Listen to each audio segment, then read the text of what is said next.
Let's now check in with Chris Bedford, Executive Director of Common Sense Society. Chris, welcome back as always, and a lot to discuss. But first, what's your take on President's remarks overall last night? I think I don't understand exactly who the target audience for those remarks were. I know that there are a quarter of people in the White House who are very obsessed with this January 6th narrative, with this democracy under attack narrative, with this idea that the Republican Party or their political opposition are all fascists or monarchs or whatever, autocrats, whatever they want to call them. But that's not something that's really been moving anybody in the polls. 2 weeks ago, the New York Times did a poll which found that of those people, which is a lot of people in this country, who feel that democracy is under threat, Democrats polled worse than Republicans did. Donald Trump registered too, but no one registered nearly as poorly as the corporate media in this country for undermining democracy. This message has not been getting out very well. And it was interesting to see the president give this speech from Union Station, which is actually a symbol of the kind of things that American people are voting on this election. They're voting about crime problems. They're voting about their communities being attacked. They're voting about drugs on the streets. They're voting about rampant criminally insane people who are out and have tents in a lot of these cities, or even now in the suburbs of those cities. That's what Union Station has become. But he chose this message instead. And if I was a Democrat who was in a close election that's trying to talk right now and pivot to talk about strengthening the police, strengthening the community, strengthening jobs, fighting inflation, I would not find the president's speech to be helpful politically. As Owen mentioned, former President Donald Trump continues to draw crowds wherever he goes. And what do you make of his campaign? It seems like he's keeping a little bit of a low profile out there. Well, he's going where he's asked, but people are candidates are certainly using them. Some candidates. I mean, if you're running in Virginia, which may be a more purple state, then a Donald Trump rally is not necessarily going to help you. But as far as politicians go, he's a rock star entertainer.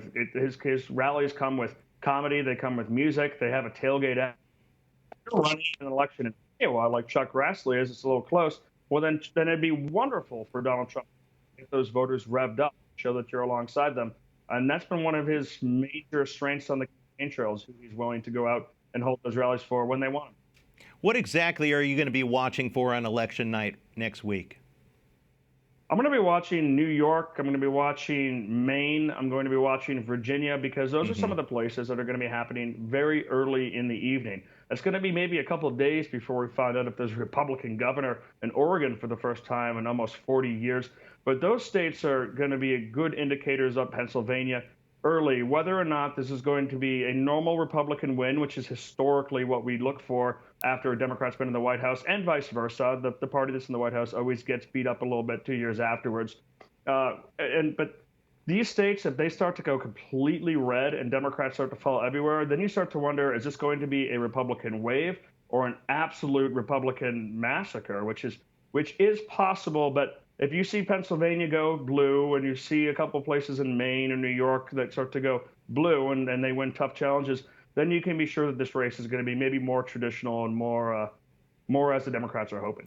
Let's talk about a little bit about the issues. Republicans have been concentrating on, of course, the inflation, the crisis at the border.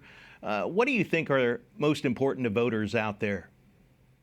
Well, that's absolutely what's going on. There's a reporter a very liberal reporter who just went down and was interviewing some of the Hispanic voters in Texas, and was shocked to find out that those Hispanics are switching to the Republican Party because of their concerns over immigration and finding bodies in their fields and crime in their communities, illegal immigration in those communities.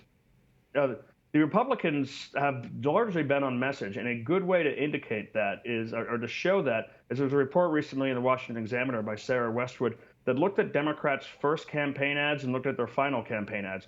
The early ones were very much focused on the Dobbs decision, on abortion, on a lot of the different woke aspects of the politics. And by the end, their final message to voters was how they were going to help the economy, how they were going to be tough on crime, essentially adopting late pastel versions of the Republican messaging the entire time. And that shows me that the GOP had the strong messaging in this campaign. And very quickly, what other stories are you following right now? Right now, the main thing, I think, is certainly going to, of course, be the election and the coming recession, the two of those combined. Because people start to think sometimes that the election means everything is going to be good. If you're a Republican, oh, it's great, my guys are back in office. If you're a Democrat, oh, that's great, my guys are back in office. But the reality is the parties govern fairly similarly at the end of the day, outside of maybe finance. So if you're someone who's worried about the future of this country, worried about the direction we're going, worried about our civic institutions, then how is this new GOP going to govern? Are they going to take the lessons of a more feisty kind of Ron DeSantis, Donald Trump level GOP that's going to take it to their opponents, or are they just going to be more of the same? That's going to be the real show. Absolutely love your insight, Chris. Chris Bedford, thank you so much for joining us. It's always a pleasure. Thank you. It's great.